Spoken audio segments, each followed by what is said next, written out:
nothing left to say. I watch you close the door.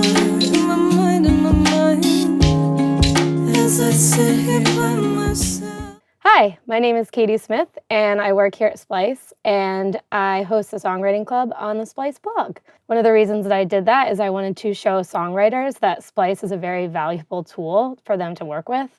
I think sometimes Splice seems like a very producer-heavy place, but it's really for so many people who make music, however they do that. So the songwriting club on the Splice blog is basically a place where bi-weekly, generally, I will send out a prompt.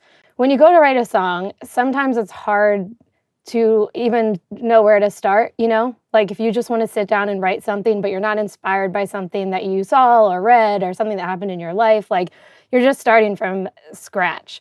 I think that can be really challenging. So I wanted to send out prompts that would just say, write a song with this chord progression, or write a song using a continuous loop, or for this instance, for the song that I'm gonna share today, the prompt was to write a song in octaves. I think that having a little bit of a guideline helps really like almost expand your creativity because you have a place to start. I think that's really helpful in songwriting.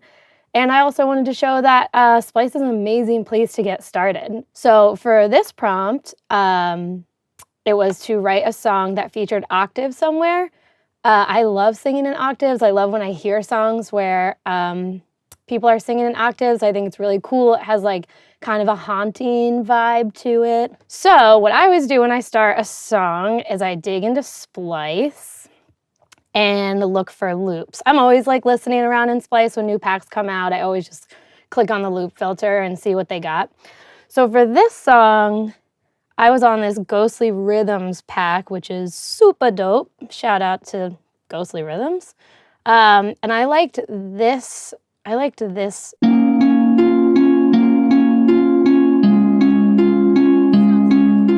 So I noticed that they had another loop in the same key.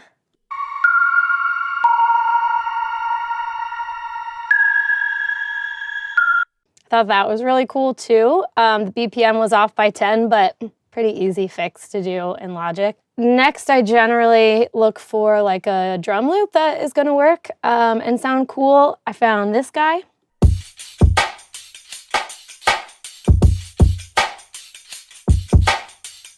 Very cool, I think. Found some other stuff we can run through.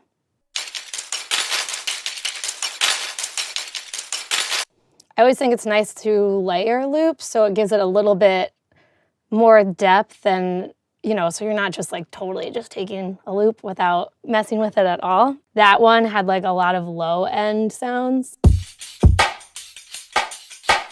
It's nice to fill that out with something that's a little brighter on top. Got this really cool cello one shot.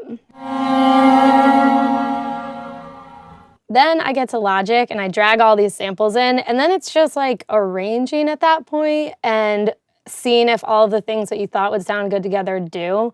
I certainly had a lot of other sounds that I had pulled in that didn't work, and I decided to delete them. See ya. So I start with the first loop that I really liked that I decided would be a good verse loop.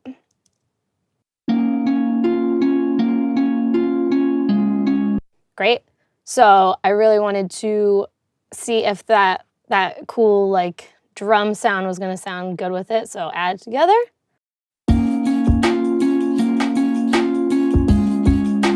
That already sounds dope to me, that 2 loops. I added in the higher end percussion that I also thought would like balance it out a little bit. It worked, great, go me. Let's add in the Tiger Darrow cello that, like I like having little one-shots like that, like the cello, because it will help with transitions. And so like, you know, since I'm not playing these instruments on my own, and I don't have like extensive knowledge in manipulating them in the DAW, it's nice to have a one shot to like fill in the gaps as we transition into the beginning of the song, into the verse, in between like verse and chorus, etc. So I added that and I thought it was nice.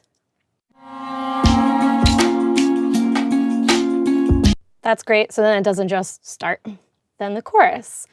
So I layered two things on top of each other. The keys that I had initially really liked from the Ghostly pack are very pretty, but they didn't sound incredibly full.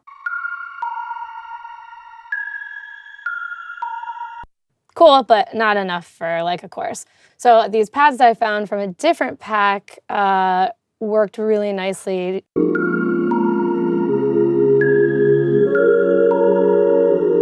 So I decided to keep the same drums going throughout the whole song, the main one that I really liked, because again, I really liked them.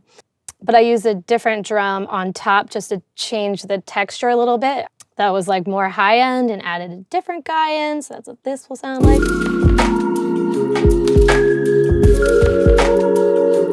It's kind of got that like lo-fi crackly vibe. That's pretty cool. And then I also found a bass loop that worked really well, which again, if you're having kind of a light verse, which I did, it's always nice in the chorus to bring in some like low end bass, so it's something different.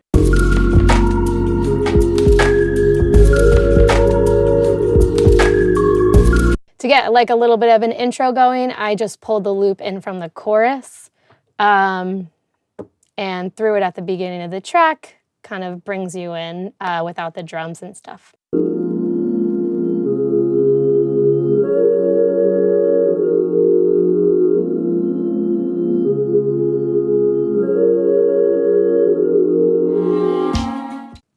So here it's super nice. Again, this isn't the setup for like the professional recording that you're going to get mixed and mastered and put out there into the world, but for the writing purposes and demo purposes, right here, this is as easy as it can be. Now we are going to record vocals. So as I said at the top, this challenge was to put your melody in octaves. Again, I think it's really cool.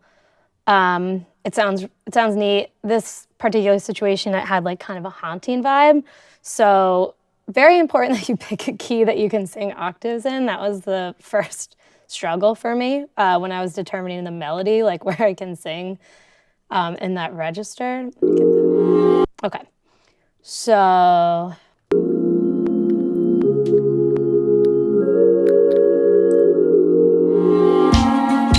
There's nothing left to say. I watch you close the door in my mind, as I sit here by myself in my mind. I'm talking so much more. Okay, done. And I'm not going to mute this while I play because I want to try to match them up pretty well. Like when you're doubling vocals, which you should always double your vocals. There's nothing left to say. I'll watch you close the door as I sit here by myself. I'm talking so much more. So I normally record those like 5 times each. Pick which one I like the best. I try not to chop too much, but you can see that I do chop, obviously. I can't lie to you because you're looking at my files.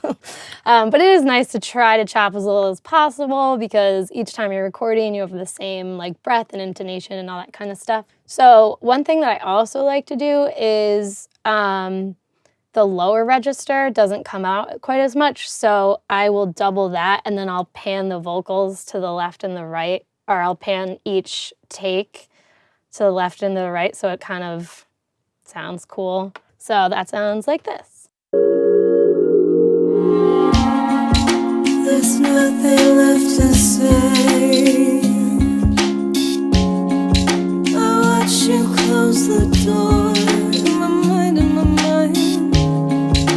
As I sit here by myself, in my mind, I'm talking so much more. Okay, so verse, cool.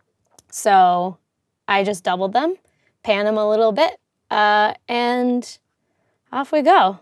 This is the chorus. When it's done for one, it's done for all. When the pen is full and the pieces fall, doesn't matter how you feel, 'cause it's not your call. When it's done for one, it's done for all.